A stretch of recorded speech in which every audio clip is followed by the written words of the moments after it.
Welcome, guys, to How the Frack We Got Here, a show that takes the news and events of the week and try to make sense out of it all. I'm your host, the most Will Buchanan, and on this show, we simply are all about the facts. There are plenty of news stations out there that simply want to do anything short but inform you. Here at How the Frack We Got Here, that's all we believe in. We go up to the left, we go up to the right, we go up to the middle of independence, we go after all sides because there's more than one side of a story to everything. And you need to know it all in order to actually formulate your own opinion. And that's what we try to do here at How the Frack We Got Here. Thanks for listening, and hold on. It's going to be fun.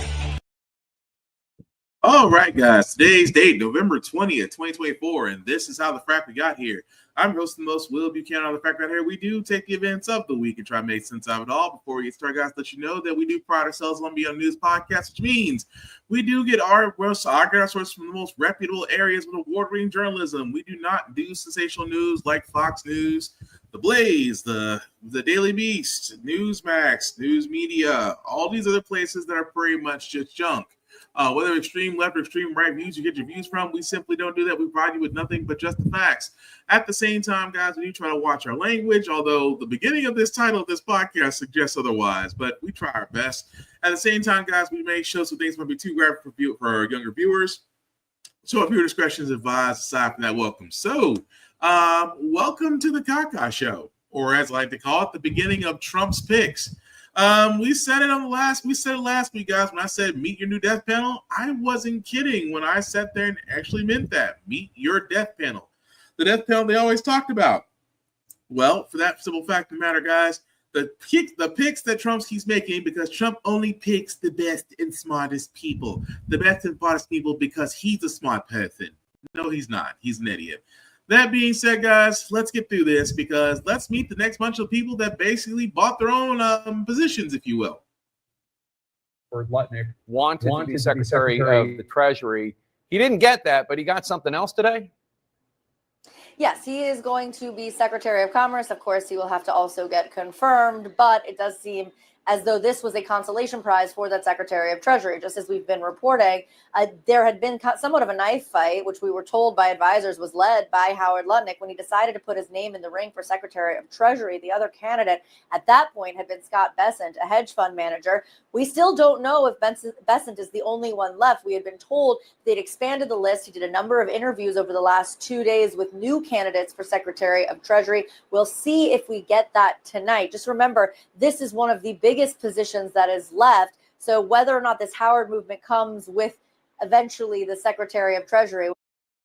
So yes, a CEO, and again, the conservative Republican mindset, the CEO, former CEO of Cantor Fitzgerald, is now been picked to be the Secretary of Commerce. I'm sorry. A CEO being the Secretary of Commerce is like a drug fiend running the pharmacy at your local Walgreens. I'm just saying no good comes from this. And again, it's a Trump pick. And Lutnick did actually give to, and if you're wondering, yes, Lutnick did give to Trump's campaign. And much like anybody else that gives to Trump's campaign, 9 times out of 10, as long as you're not black, you've got a position somewhere. So again, no experience, just a businessman, gave money to Trump, loyalty to Trump. I know, guys, we're seeing a pattern here. We really, truly are. But there's also another caveat that we got to remember, guys. If you also were on Fox, as in this person, who is now Sean Duffy, who used to be on Fox, who was on Fox Business. Also, Duffy was a former congressman, has now been picked as the next Secretary of Transportation. Again, no, this man has zero experience. Basically was kissing Trump's behind the entire last couple of years, and now is going to be again vetted to be Secretary of Transportation. I keep saying this, guys, when it comes to all these things, there's always a pattern here. And if I'm being completely honest, this is what Trump likes to do. Trump literally likes to sit there and pick people who are going to be loyal to him.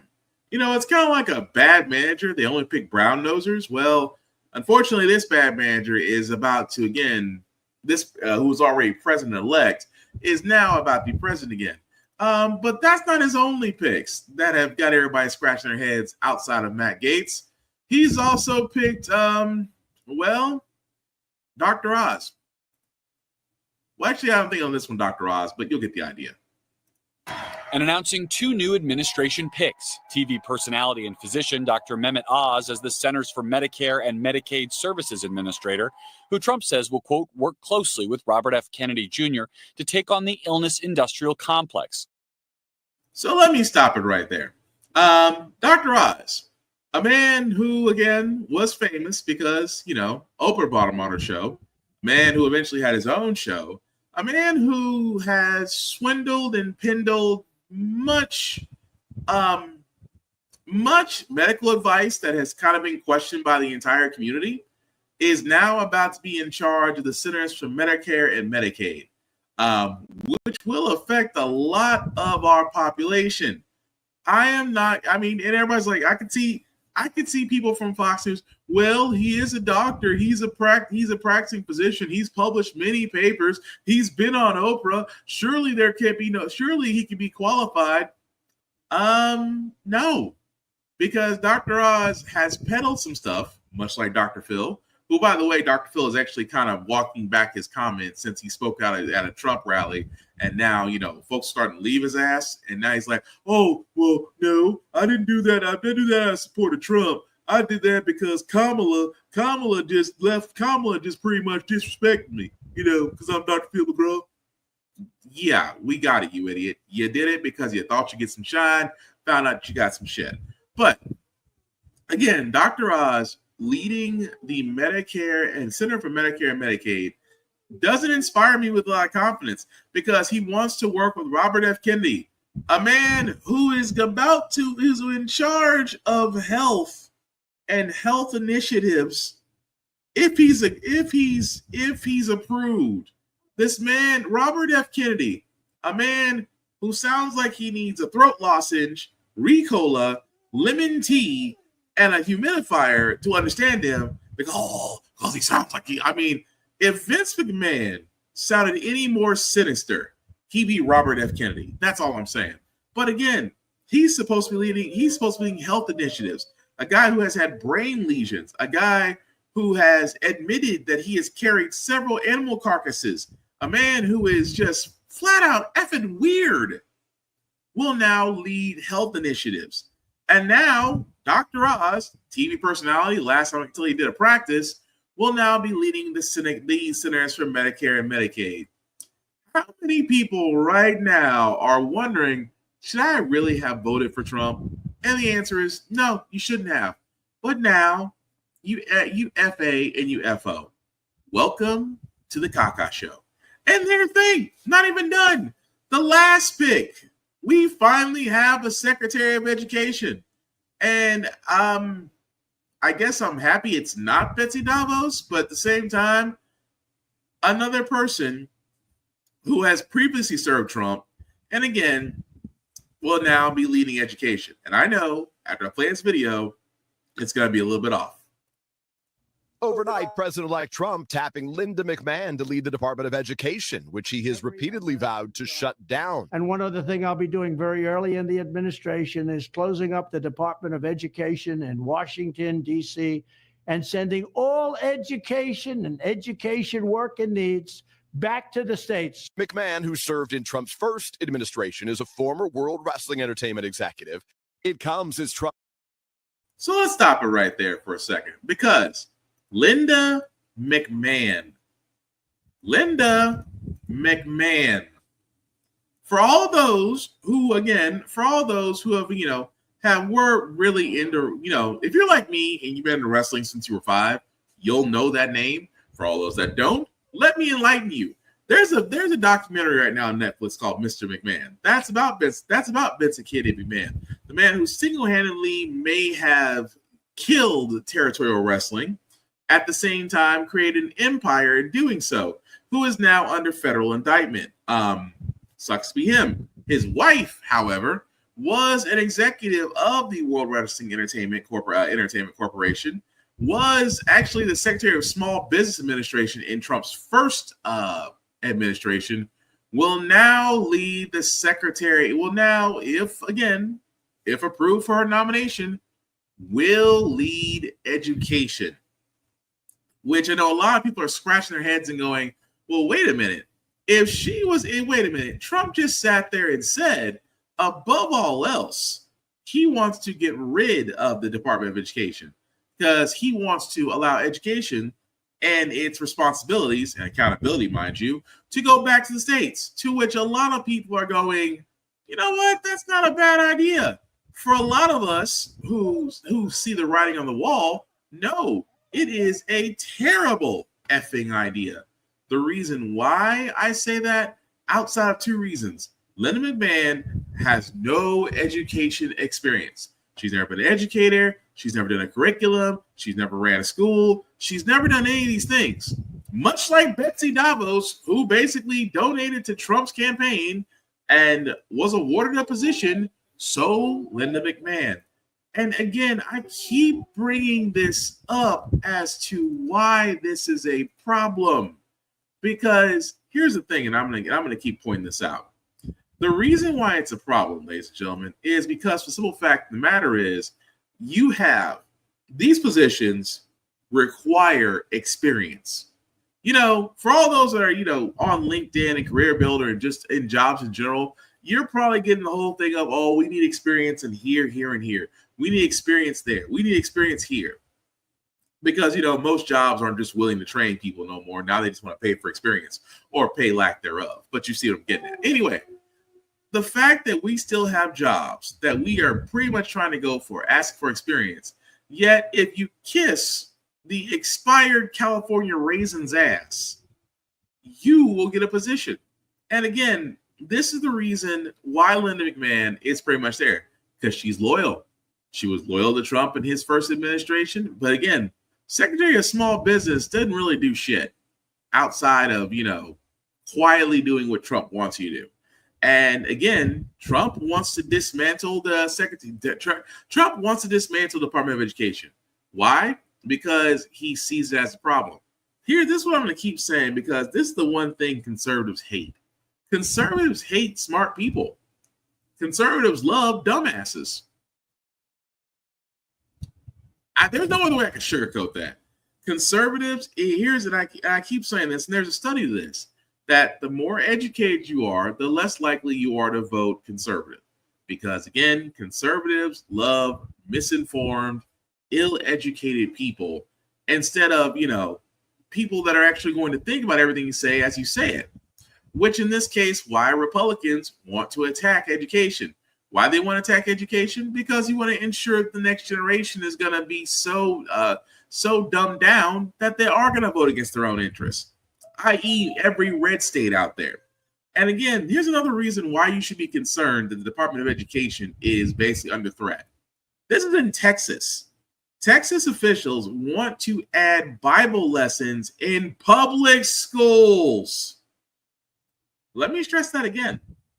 Texas officials want to add Bible lessons for kindergarten to fifth grade classes in public schools because they believe that religion belongs in schools. They believe that, you know, we need to put Christ back in the classroom. And here's the thing. There's enough of them out there, guys, that have sat there and not only made their way through the ranks, not only made their way getting elected to certain positions, but they did just enough that Moms for Liberty would be freaking jealous. And it could actually happen. Oh, not to mention, for the simple fact of the matter, guys, that there's a superintendent in Oklahoma that purchased 60,000, not 6,000, a good number of Trump Bibles that he wants to introduce in his public schools because he believes that the founding fathers were religious, which if anybody picked up a history book, you would find out that the founding fathers didn't want anything to do with religion, was separated. They wouldn't do anything with church and state being conjoined. They wanted separated. But here's the scary part. In Trump's America, where the Department of Education is non-existent, you're depending on states to run their own education. I was against homeschooling, but now that might be the only thing that saves some people. Just because watch America's education get dumbed down and at the same time engineered to assist them. But again, that's just the picks. But getting to the current picks, let's get back to Mr. Headset, Mr. Secretary of Defense, who again, for everybody that voted Republican and you women out there that are in the armed force and you women who are in armed forces, thank you for your service. If he had it his way, you wouldn't be there. Hegseth has said fairly recently, literally just a couple days ago, about what he thinks should happen when it comes to the military. I'm straight up just saying we should not have women in combat roles. It hasn't made us more effective, hasn't made us more lethal, has made fighting more complicated. If we were to look at all of these appointments, including the White House staff, in a larger way, and that is what Trump is doing is what he said, and that is to undo in an insidious way, really the basic philosophies, tenets, legislative priorities, executive actions of the American liberal experiment in government that goes back to the New Deal. This is an attempt to end what we have been living with since before the Second World War, that it is as ambitious a project as any president has ever proposed. It's deadly serious, and he means to enforce it, not through democratic ideals and programs, but through purges, as we've seen today, through fiat, through fealty not to the Constitution, but fealty to the maximum leader. We are in a new place, but it is a deadly serious place. And all of these appointments fit together in terms of undoing this legacy that goes back to Roosevelt. And a lot of the people involved in undoing it have said that over the years. On the subject of. So let's think about that for a second, guys. Now, here's the one thing. I can't stand Carl Bernstein because he will try to mansplain his way out of everything.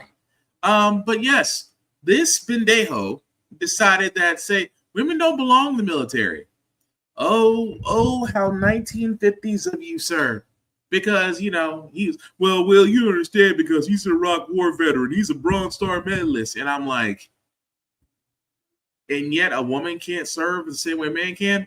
Because here's my thing. They always try to say, well, a woman can't pull a fallen soldier. She's a danger to her entire unit. Here's my thing. If I'm serving with a woman and she gets my ass out of a hot spot, I'm thankful. I'm not gonna sit there and say, well, I don't think you should be out in the field because we're not more lethal as a unit because you're a woman. And at the same time, why does every other military force, China, Japan, Australia, South America, United Kingdom, all of them have women in their ranks? Some of them have dedicated women-only units who are very distinguished.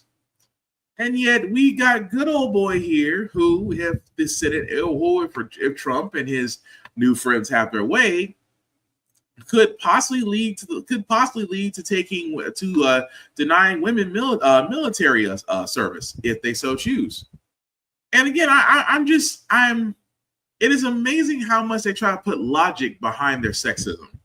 They try, because again, it's that same idea, and it's honestly where we're at, how we got here.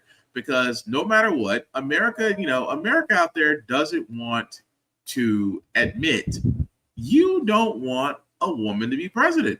Just admit it. Because this is twice now, and I don't mean to beat a dead horse. This is twice now America has sat there and went over the overly qualified, has proven themselves damn near flawless women, and you picked the egotistical, homophobical, sexist, fascist idiot and said, here are the keys to the country. Knock yourself out.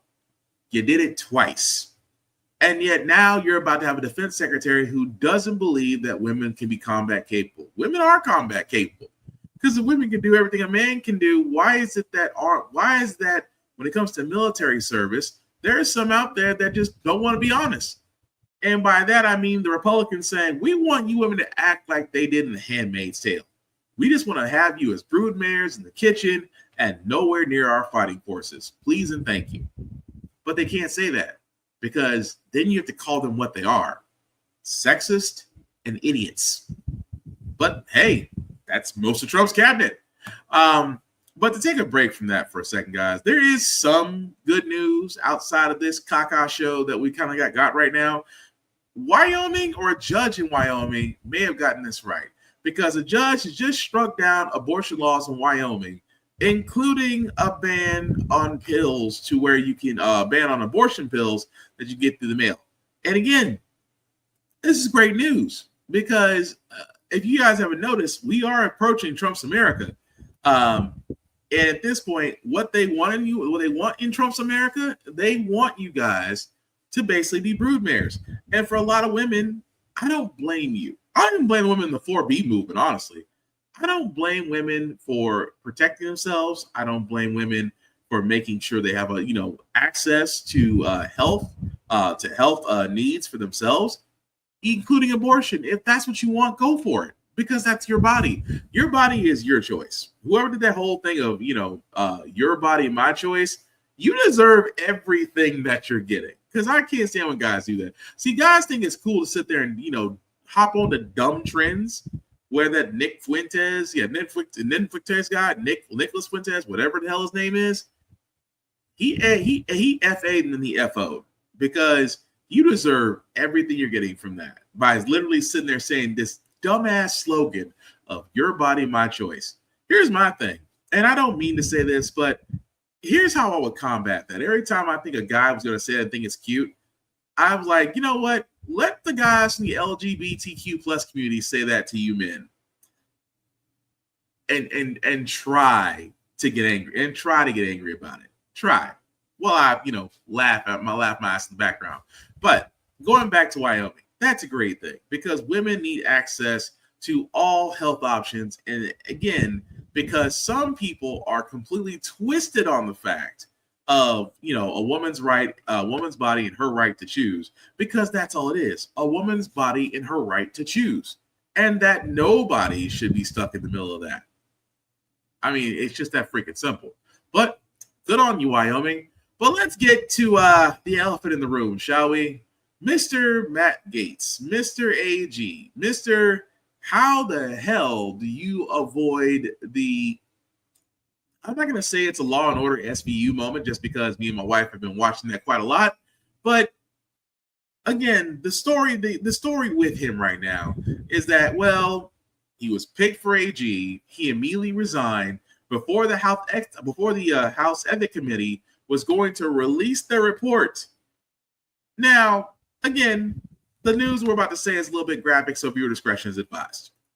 Those bombshell accusations. For the first time, we're learning what two women told the House Ethics Committee about Trump's AG nominee, Matt Gaetz. They claim that he paid them for sex, and there are receipts. In less than 48 hours, the House Ethics Committee is expected to potentially vote on whether to release findings into their investigation of Florida Representative Matt Gaetz. The committee has been investigating allegations Gaetz may have engaged in sexual misconduct with a minor, in addition to illicit drug use. And tonight, a growing number of senators say they must see the House Ethics Committee report. But sources tell ABC News Trump himself has called some senators to pressure them to vote for Gaetz. We're following it all tonight, and I'm joined now by my colleague, Nightline co-anchor Juju Chang. And Juju, you have this hot interview with the attorney representing the accusers. Absolutely. The two women who were subpoenaed by the congressional hearing on the Ethics Committee, and they were compelled to testify. They didn't want to come forward, according to their attorney, but it was a wide-ranging interview. And so I sat down with this attorney, Joel Leopard, who's representing these two women, both adults, who told the House Ethics Committee that Gaetz paid them for sex and that they attended multiple drug-fueled sex parties with Gaetz. One claims she was even witnessed Gaetz having sex with her 17-year-old friend at a house party in Florida. At this particular event, what did your client witness? So she testified in July of 2017 at this house party. She was walking out to the pool area and she looked to her right and she saw Representative Gates having sex with her friend who was 17. Do you know how many times, how many parties your clients went to and had sex with Representative Gates? Well, not all of them were parties. So some of them were events, such as they attended election events like at hotels. They went with him to New York for a taping on Fox News. But approximately perhaps 10 times, 10 to 15 times, I think was the testimony about the number of times they might have had sex with Representative Gates. How would you characterize these events? So they were events that were more drugs and sex oriented events, which was typically a small group of individuals, 5 or 10, and they got together to party, to take drugs and have sex, essentially. And there were other events that took place at hotel rooms. There were and have smaller meetups. There were events at different individuals' houses. So there were trips such as to the Bahamas or to New York. So you can't characterize them as just one type of thing, but those are the types of situations that took place over 2017, 18, and in January 2019. They testified that they met up with Matt Gaetz in New York in January of 2019 for his appearance on Fox News. Met up with or traveled with, do you know? So Mr. Gaetz paid them for the tickets to come to New York for the trip. He was there with another female individual already. And so they went to Broadway shows and things like that and met him, went to the Fox News studio, I believe. And they went to Broadway shows while they're there. What show did they see? I'm just curious now. Pretty Woman. About a sex worker. I had not even thought about that. Interesting. They testified by the House Ethics Committee. And what was that like for them? What was that experience like for them? Well, they've done this a number of times, so most of it was matter of fact, but at times it was tearful. It was difficult. So each time they have had to relive the experience, it's been kind of, in a sense, reopening the old wounds. That means having to talk to me, prepare the testimony, prepare timelines, and essentially once they're done for one round of investigations, they do their best to forget it. And in the meantime, they're actually going through counseling paid for still by the FBI. My clients have been receiving counseling services paid for by the FBI for years. Again, the House Ethics Committee is set to meet on Wednesday to decide whether to release their report on Gaetz or not. And of course, a growing number of Senate Republicans say they need this information as part of their confirmation process. And of course, Gaetz has long denied any and all of these wrongdoing allegations, Lindsay. So what's crazy about this is, now, correct me if I'm wrong. If you, okay, let's try this again. You have sex with a 17-year-old. Two people have seen you have sex with a 17-year-old. How is this man not sitting in a police station? How is he not sitting in a holding cell?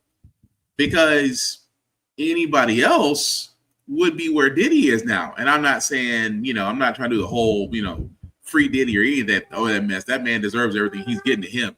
But the point I'm getting at is, this man did this as a senator. The House Ethics Committee interviewed these two potential witnesses. And as of today, because it is Wednesday, they have yet to release it. But yet, how is it that if Gaetz resigns, theoretically, the actual inquiry to him is over? That's the part I'm like, how is this not being turned over to, I don't know, the Department of Justice? How is this not being turned over? Because I cannot imagine just because he turned around and said, oh, I'm Attorney General, I'm taking it, I'm gone, peace. How is he not?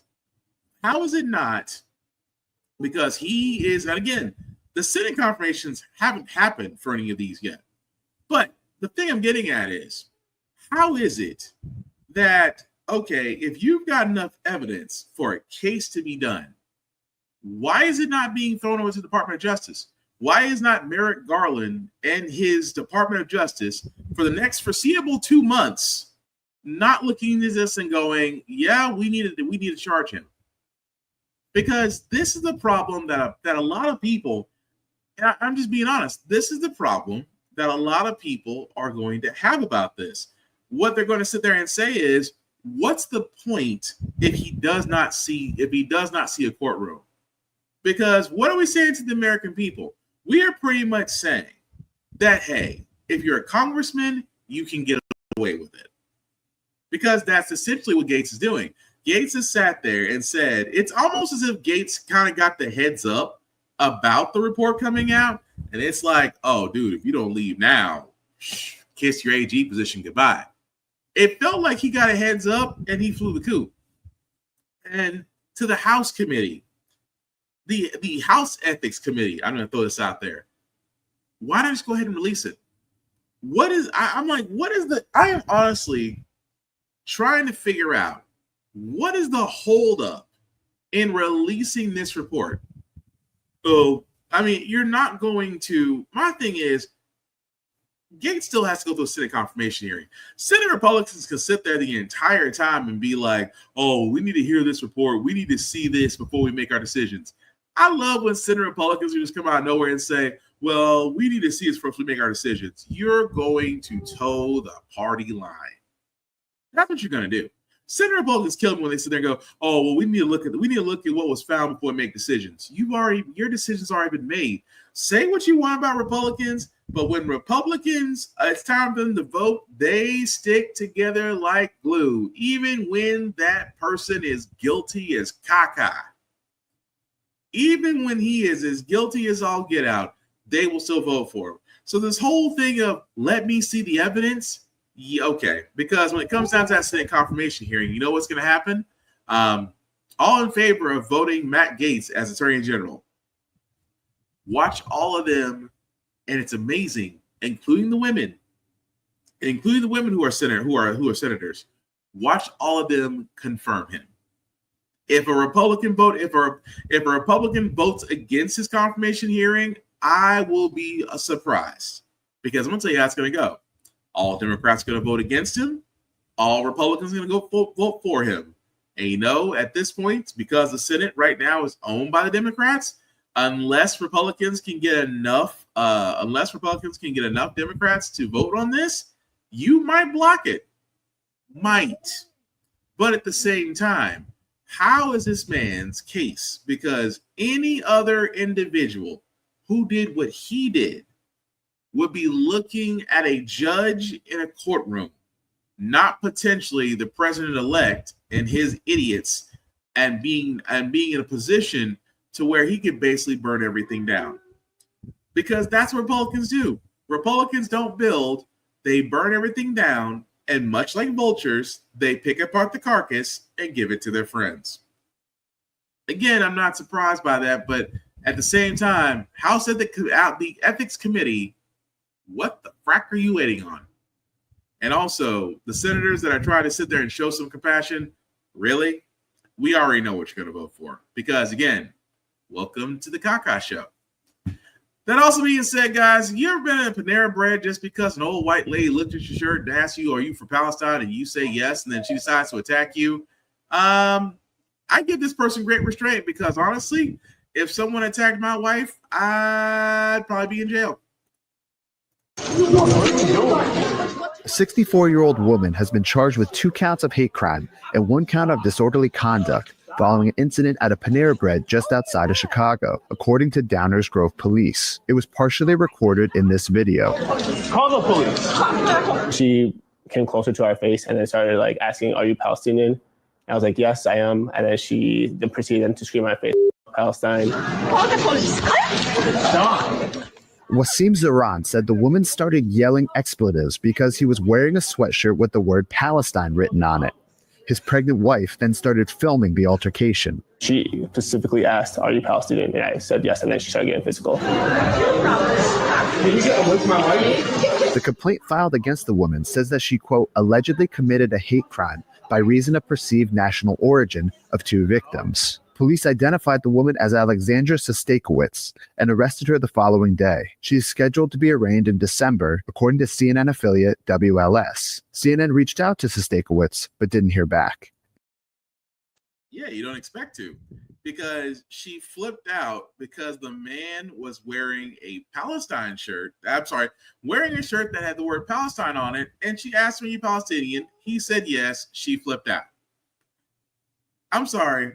Like I said before, this new wave of people that just feel emboldened by Trump are going to do stuff. And I'm going to tell you, like I told everybody else, there was a guy that had a shirt that said, "Don't let your president get your ass. Don't let your president get your ass whooped. We are not our ancestors." So again, I don't feel bad for the old lady, because some people just need to get checked. At the same time, despite how you may feel about Palestine and in Israel and Hamas and everything that's going on in the world, again, you just don't assault somebody just because they say they're from there. I mean, unless they're a Nazi, then at that point, stomp them out.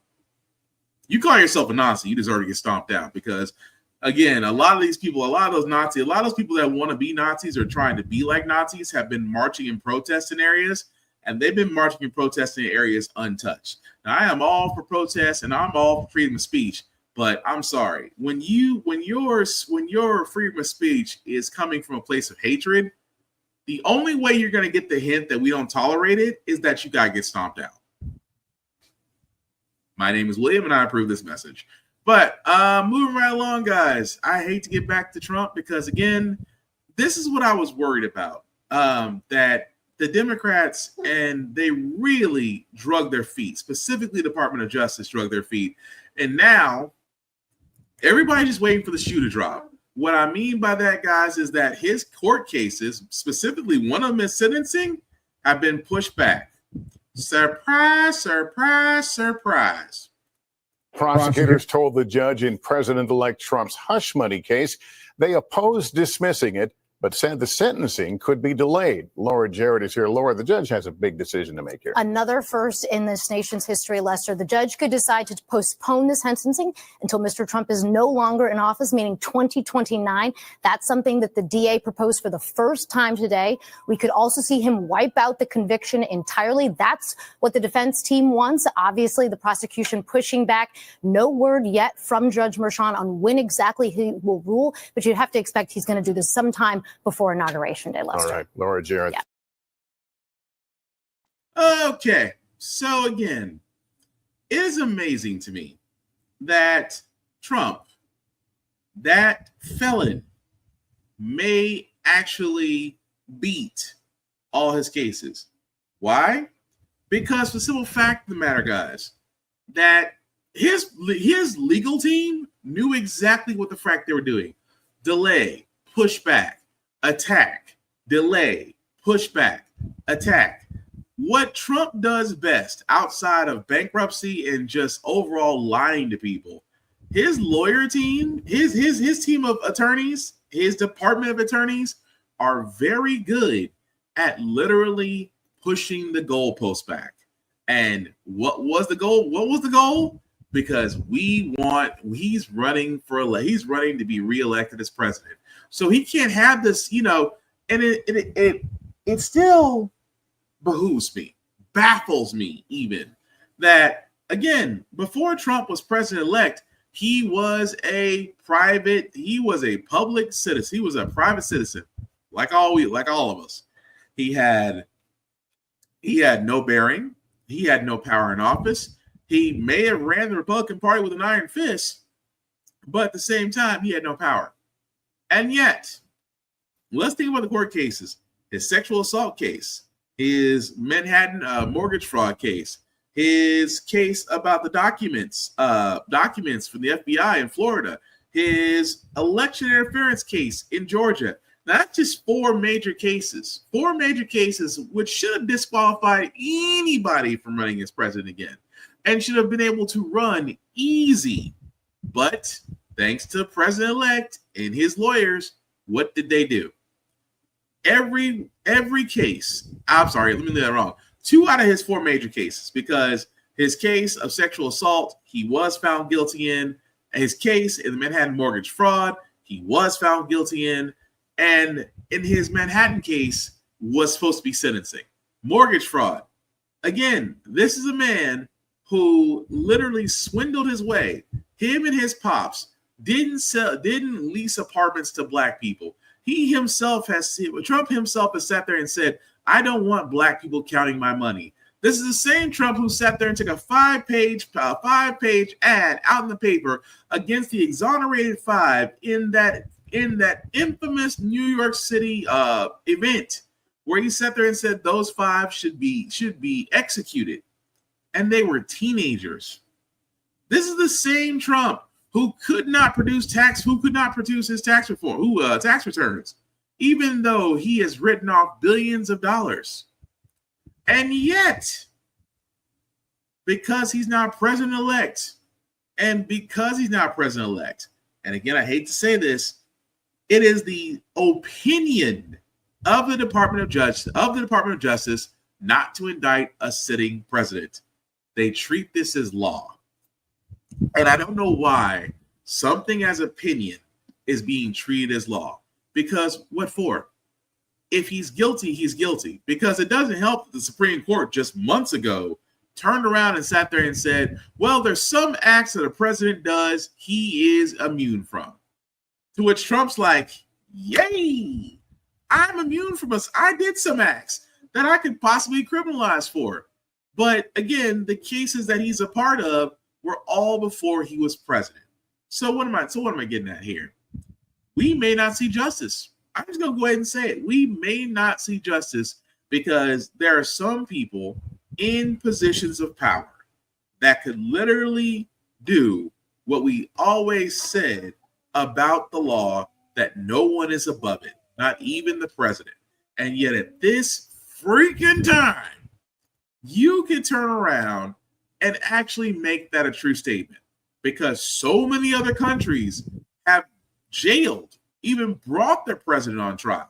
Republicans many times wanted to put Democratic presidents on trial, i.e. Bill Clinton, Barack Obama. They've tried on the court of public opinion. And yet, when it comes to Trump, we're like, no, we're just going to wait until after his presidency. I'm sorry, but the way that MF is going, he may not make it through this next presidency. And yet we may never see justice. At the same time, what are we telling the American people? That justice for some, but not all? That if you got enough money, power, and position, that literally you can circumvent anything? That's what we're pretty much saying. So you can't help but people get a little bit jaded when they think that, oh, well, Trump will never see justice because they're too busy protecting the president.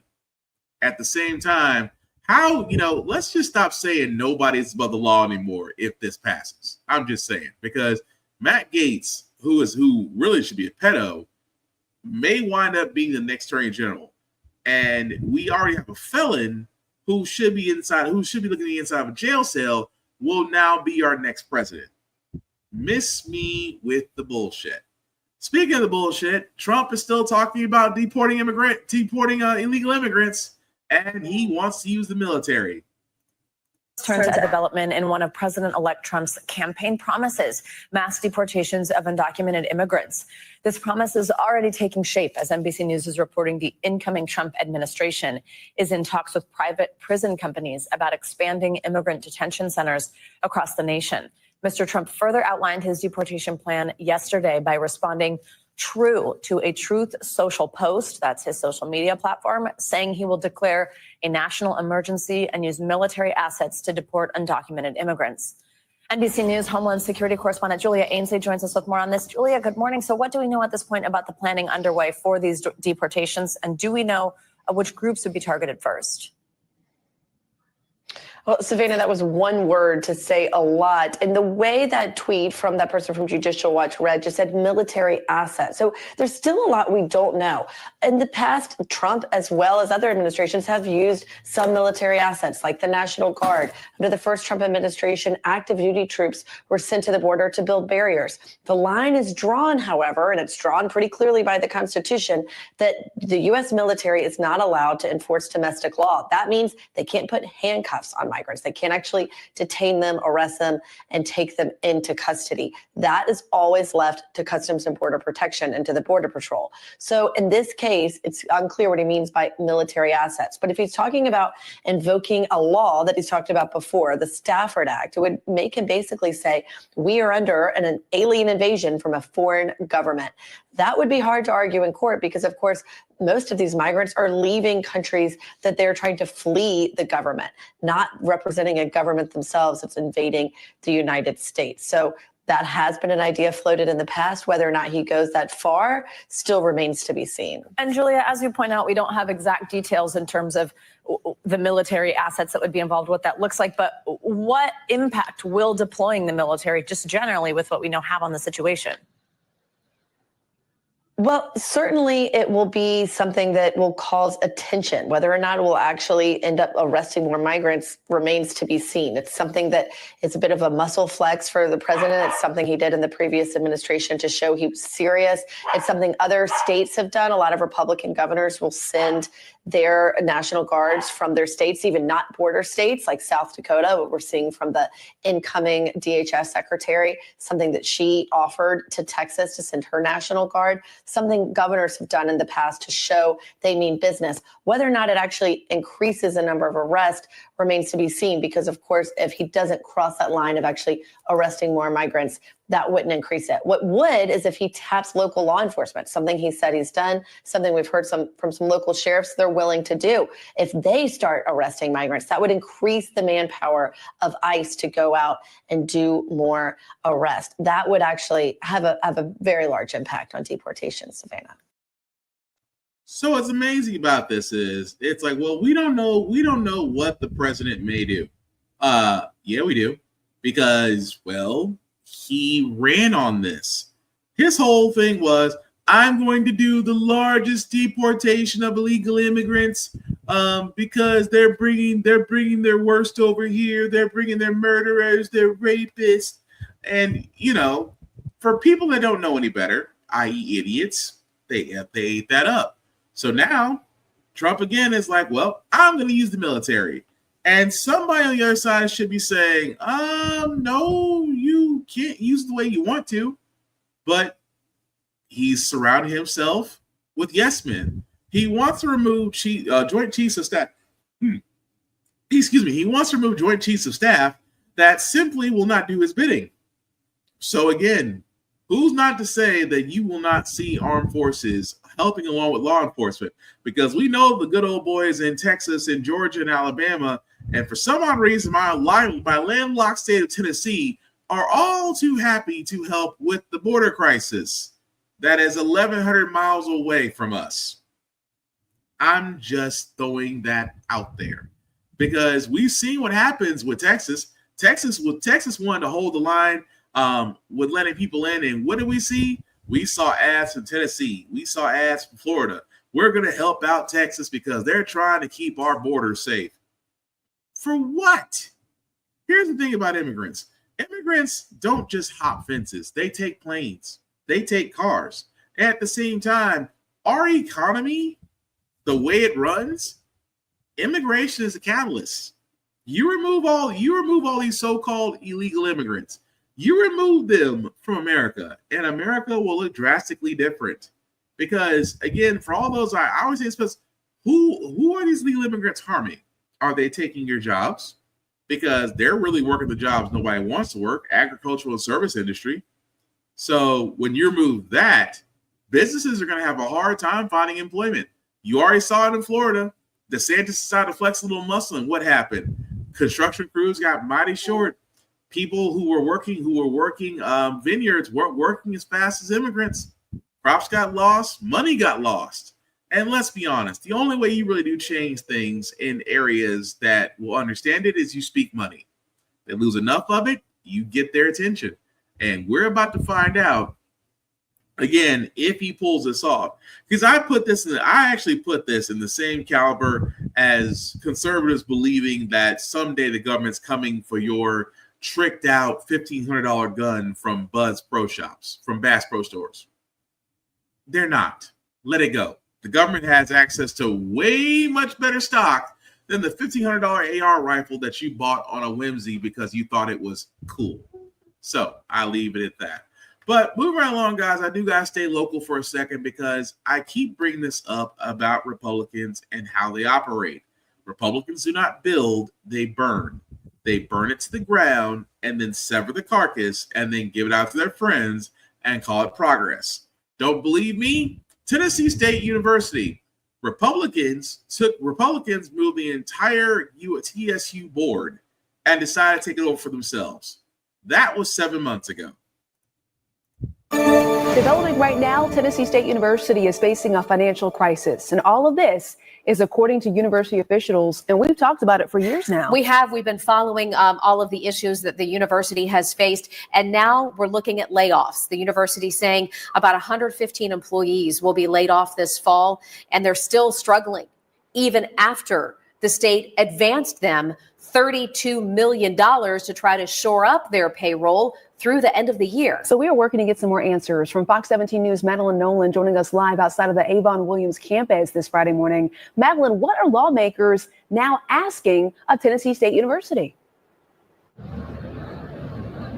Well, they're now asking TSU officials to consider selling the Avon Williams campus here in downtown Nashville to kind of get out of this hole that the prior administration dug up for them. Now, all of their financial struggles were laid out during a hearing that took place on Thursday. The audit shows that a lot of it derived from when the university experienced an influx of enrollment, causing a housing crisis.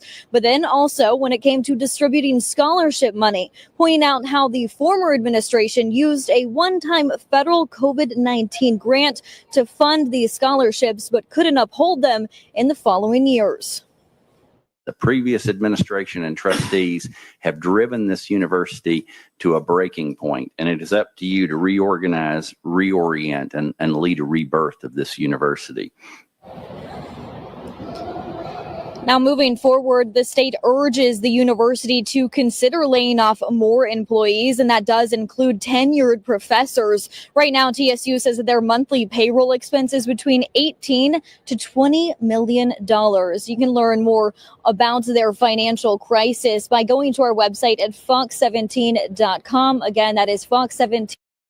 So this is after the state had taken over because, again, TSU actually is owed by the state $500 million because Tennessee State, unlike Vanderbilt, unlike Belmont, unlike MTSU, unlike I keep going down the list, other colleges and universities who actually get proper funding from the state, TSU is a HBCU and has yet to see the money that they were owed from the state outside the $32 million.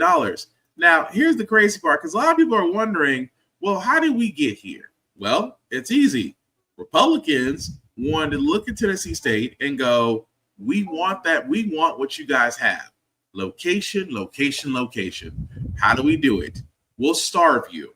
And then at the end of it all, we will take over and still blame you. This was part one. In today, House Democrats thought that they had a compromise, that only half of the members would be vacated, the other half would be kept for continuity purposes. Evidently, that's not what happened. But now at the 11th hour, we're going to pull this. Tennessee House Democrats thought they had brokered a compromise. And there was an agreement that 3 members of the board who were appointed by the governor would be vacated. Then Republicans reversed course. If they can't manage it, then we need to find people who can. They decided to completely replace all 10 members of the TSU Board of Trustees. The buck stops at the top. The people who are in charge of managing the organization are responsible. Much to the outrage of Nashville lawmakers. So why are we picking on TSU? The optics of this today are awful. The HBCU has been under the microscope for years after several audits found issues with overpromising housing while under-delivering on record keeping. That they kept accepting students in for which they didn't have housing. And now a new independent audit released Thursday found that while TSU was not guilty of any fraud, They did find 56 observations and 60 recommendations that bring up concerns. Those include not being able to reconcile all their finances and being unable to keep accurate accounts of student scholarship funding. I-66, 25 names. Speaker Sexton says a bipartisan group actually tried to avoid vacating board members altogether. At first, there was no legislation. Board members were going to resign. In conversations, things did not go the way that I guess some other members wanted to have happen. And as a result, they chose that route. Republicans claim when other attempts at compromise fell through, they decided they had no choice. If we don't put a line in the sand, you've gone enough, we would be derelict in our duty. This has been going on for years now. And now that Democrats have no choice, they say they'll do all they can to keep TSU moving forward. We are deeply concerned, of course, about the effect it'll have upon the administration, students, and the direction the school is trying to go in to rectify some of the concerns that were raised in the audits. So again, that was 7 months ago. 7 months ago, they did vote, and Sexton, idiot Sexton, and the rest of the Tennessee Republicans were able to remove the TSU Board of Trustees, and the state took over. And the state, again, 7 months ago, the state was now saying, oh, well, you guys can't seem to get your payroll correct. So now failed audits, now payroll issues, but still not giving them enough money to where these other colleges are able to function. But here's the one thing TSU does have: location, assets, property. And what these Republicans want to do? Burn it down and pick the carcasses. They would love nothing. Let me tell you something about Tennessee Republicans. Tennessee Republicans would love nothing more than to close down an HBCU and use the location and its assets or sell it off to their friends.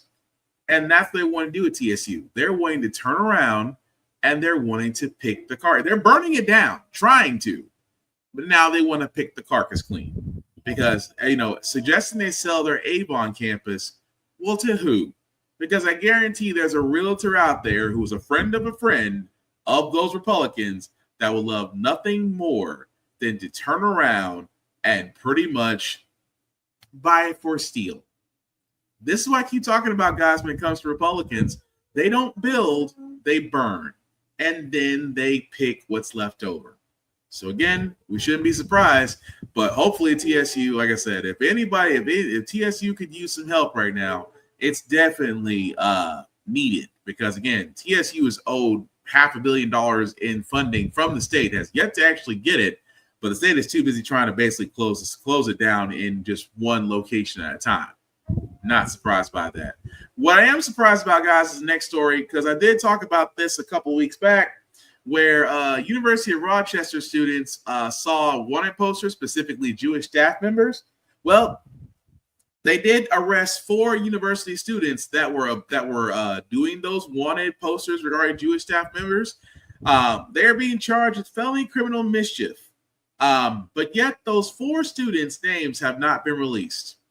Why? Because here's my thing: if you want, and I'm just being honest with you, if you want certain things to stop, you must shame them. Which in this case, I'm trying to figure out, when you have wanted posters of Jewish staff members at a prestigious school in this day and age, how is just felony criminal mischief the only thing you can charge them for? Because if a woman in a Panera Bread can attack a man for simply saying he's Palestinian, and yet she's being charged with a hate crime, how is it that these 4 students are not seeing that same type of inflection? Well, they just put up posters that just say wanted. No, they put up posters saying wanted, infringing upon targeting members because they were Jewish. Again, there's just something wrong about that. That's harassment. That's intimidation. That's literally the basis for a hate crime. And at the same time, why are these students not being put out for the world to see? They're not kids. They're adults. Why are their names not put out for the world to see?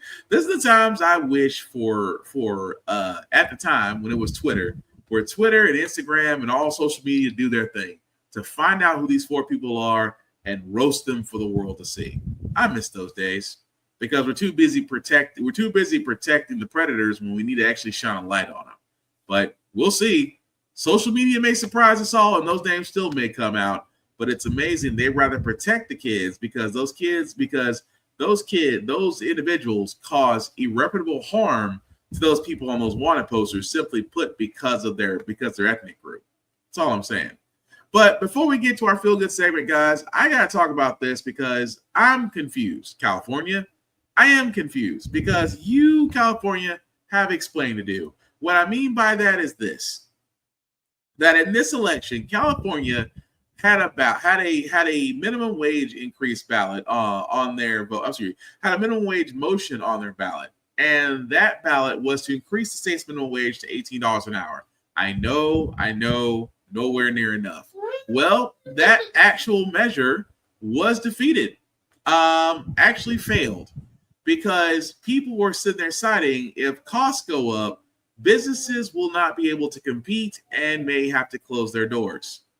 It is the same, and I can't stress this enough, guys. It's the same argument that how is it that folks will always come to the defense of those that have the money versus those that have not? What I mean by that is, guys, I have said this the entire time. The minimum wage in this country is horrendous. It is ridiculous because minimum wage, minimum wage at its entirety was supposed to be, this is as much as you can, the minimum meaning the most minute amount that you can live off of, but can still sustain yourself, housing, clothing, food, all the above. That's what minimum wage is for. That was the bargain basement. You could live off this. Minimum wage hasn't changed since 2007. Still $7. We're 2024. About a few months away, about a month or so away from going into 2025. Minimum wage in some areas, mainly red states, is still under $8 an hour. Granted, there are some cities and states their minimum wage may be $15, maybe even almost close to $20 an hour, but still, the federal is still under $8 an hour. And every time I have always said it, we need to increase the minimum wage. Whoa, that means that businesses won't be able to compete. Well, again, I don't see the problem. Well, if you had it your way, minimum wage would be almost $26, $27 an hour. For the cost of living in this country, yes, that's what it should be. Well, how can business be afford to pay people? And I love when I hear that because I can now counter that again and say, wait till inflation hit. Wait till those tariffs hit. Wait till those tariffs hit. Because anytime they sit there and say, well, we increase the minimum wage, some businesses won't be able to retain employees. It sounds like businesses will have to pay more. It sounds to me that businesses will have to pay more to retain employees, or employees will go to who is paying more. It sounds like a business problem. Whenever I say increase the minimum wage, it's not a business problem we're running into. It's not a people problem we're running into. It's a business problem. Because people, hey, how would you like to be paid more at your job? I will never see anyone go, oh, no. I make just enough at my job right now. I'm great. I don't need more. Said no one ever. But tell a businessman, a CEO, hey, what do you think about paying your employees more? You can hear the wallets just slam shut because they can't mess with their profit sharing. They can't mess with their salaries. So what are they doing? They're simply saying, well, they get people out here who don't make nowhere near what they make, defend them. I've seen people make $45K a year defend billionaires. Well, they just can't afford it. They'll close up shop, go somewhere else. Where are they going to go? Overseas? That only lasts for so long. And again, without actually having workers, your businesses are going to make it anyway. So sitting there saying that businesses are going to suffer or survive or just won't be able to make it is caca. But what happens when people are paid more? They spend more. The economy actually thrives. That's why we keep saying ourselves, our economy is based on capitalism. If we're not spending, America's not moving. And you know how you move America? Pay people what they can live off of without them trying to kill themselves on multiple job hustles, things of that nature. But again, California, I am surprised. I expect this out of Tennessee, but not California. Simple fact of the matter is, guys, the minimum wage does need to increase, and there's not an argument out there against that that says otherwise, outside of the fact that you just believe that businesses need to get more priority over people. And if you're saying that, then just say it. Just say it. But we're going to move on to our feel-good segment, guys, because usually how the fact we got here, we do cover a lot of things that are doom and gloom. Sometimes I make you faith in humanity, but hey, it's Wednesday. Tomorrow is pre-Friday, which is Thursday. We will leave you guys out some good vibrations. And this one is actually a good one because as a kid, we always imagine as a kid, you know, what if we make it, if we get successful enough or rich enough that we'll go back and take care of our parents, right? This young man did exactly that with his mom. Hey, Mom. I know I'm supposed to be home, but unfortunately the weather is keeping me here in Houston. I told you I had a surprise for you a couple of weeks ago, and my gift to you is in this envelope. It's the check and the receipt to no more mortgage payments for you. You now own your home. Congratulations. Oh. My mom was a very emotional person on any given day. There was a lot of gratitude, a lot of tears of just saying, like, thank you so much. Like, I never thought I'd see the day. About last December, I asked my mom to send me her mortgage statement. And I made up a lie. And I think I was like, oh, I want you to compare it to my mortgage statement from my home. But ultimately, I wanted to know how much she owed on the home so I can prepare. She sent me this statement. I set a date. I put it in my mind like, hey, I'm going to have all this money saved by this date. Granted, I had already been saving for it. I just didn't know the exact number. I was planning on going home, but the hurricane came. I would have had to lay over in Atlanta, and I didn't want to get stuck. So I was like, okay, I'm not going to fly home. I'm just going to cancel my plans. And I said, well, what else could I do? And I was like, oh, I'll just send a video. I got on the phone with my sister. I was like, hey, I'm going to record a video. I just need you to play it. This envelope is the check and the receipt to no more mortgage payments for you. You now own your home. Congratulations. Oh. Mom has always been an extremely hard worker, 2 jobs, 3 jobs. Like, it was just a lot of relief for her to just be free, I guess, in a sense of not having that burden anymore. And that's what she expressed to me on the phone, and just being very thankful and expressing her gratitude. When I called her, I was like, oh, it's the first. You don't have a payment due. You know, how do you feel? This is your first month of for 20 years that you don't have to pay a mortgage. You know, how does that feel to you? I think that is such a beautiful thing for her to experience, of just being free. Anyone who knows me knows that I am a workaholic. In college, I had 2 jobs. Post-college, working at Microsoft, I still worked at Delta Airlines as well. I still bartend. As crazy as it sounds, those jobs keep me close to my mom, because my mom was a laborer. She was a worker. That's what my mom instilled in me. It's just like, do the work and great things will come. It was just a thank you for everything that you've done for me and you continue to do for me, and the work ethic you've instilled in me. You can't knock that. Now, again, that's a good son. And also, like I said, future homeowners, there's just something about, you know, not having payments, or if you've been paying for a number of years, like that young man's mom was, there's a look. The fact that you now own it, it just, that right there is a weight that you really took off your mom's shoulders, to where she can go, just normal mortgage payments. I have the deed to my house. You can't beat that with a stick. So definitely a feel good moment. I always said to myself, one day I'll be able to do that for my old man. And we all gonna get there. Like I said, we all want to be homeowners, even in Trump's America, but we gonna be all right. But with that being said, guys, that's going to do it for this show. I do thank you all for liking, for watching, let people know this is live. I certainly appreciate that. Shameless plugging as usual before we get out of here, guys. I want to talk about blurredstation.com. Blurredstation.com, the vehicle that I keep talking about that is for us, but us, for us, by us, especially our content. Most importantly, our monetary goes back into our pockets. Tubi is great, but Tubi is also owned by the same guy who owns Fox, and Tubi is well worth over $100 million, and that's because based on our viewership. those dollars should go back to us, and Blur Station is one of those networks that can definitely help us with that. If you want to check it out, definitely go to blurstation.com. If you want to even better and join us, the Join Now button. Under the Join Now button, you'll select the Blur's Eye View Affinity membership. From there, guys, you would just select anybody there, including Black Spartan, myself. It is $10.99 a month to view Blur Station. Again, $10.99 a month. You can't beat that with a stick. After 36 months, guys, you do have the ability to own a piece of Blur Station. And again, it is one of those areas I keep talking about, guys, that we need to support. So definitely check out blurstation.com. Also, check out APR TV or alwayspressrecord.com. Why? Because How the Frack is also there along with other shows. Again, another vehicle there that is our dollars. That is everything for us to go into.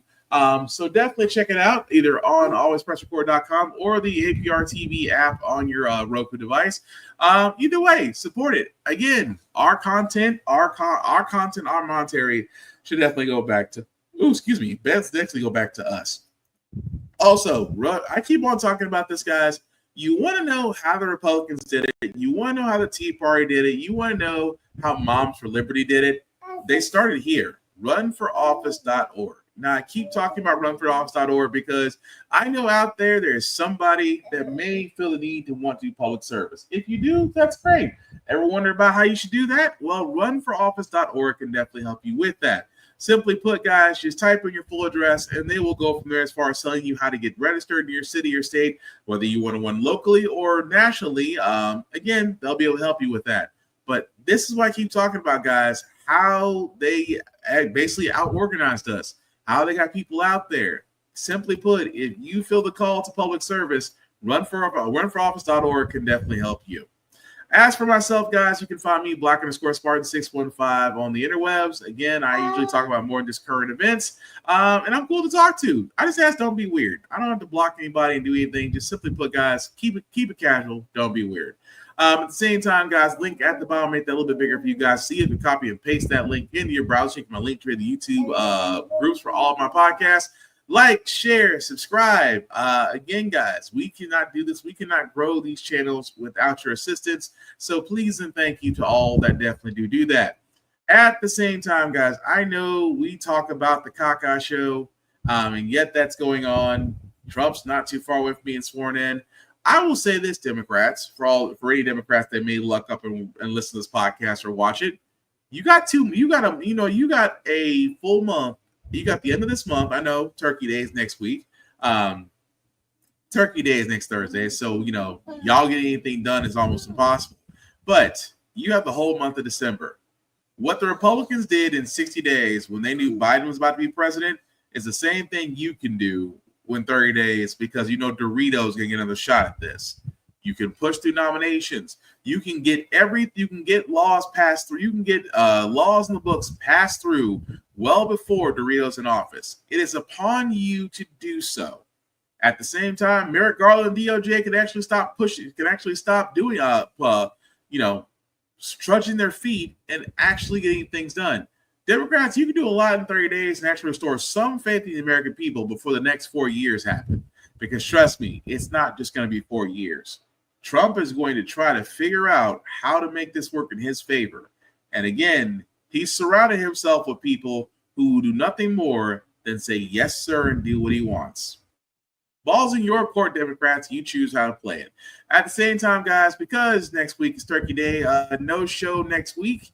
But we will come back week after Turkey Day because we will officially be in Mariah Carey season known as Christmas and pretty much go from there. But guys, again, be vigilant, be informed, get involved because the only way we can be the resistance that we hope to be is that we have to do what they did, out-organize them. That being said, guys, again, pretty much how the Frack got here, it's all about being informed. We're not trying to reinvent the wheel. We're simply giving you information, allow you to make up your own mind, but we do provide a lot of perspective that goes along with it. We do a lot better as society once we're informed. We're progressive. We move forward. We try to right the wrongs of our past and making decisions now that we should have done back then. Like electing our first black woman to the Supreme Court, electing our first black woman to the federal Board of Governors. Maybe one day down the line, we'll be able to elect a black woman to be the first Madam President of these here United States. Once everybody stops being sexist and racist and fascist. we don't learn from history, we are doomed to repeat it. Ergo, this next administration. Again, why do we elect different politicians, but still the same old game in Congress? And most importantly, how the frack we got here. Thank you all for watching, guys. Please take care of yourselves and each other. It's going to be a long-ass 4 years, but we can get through this. Peace.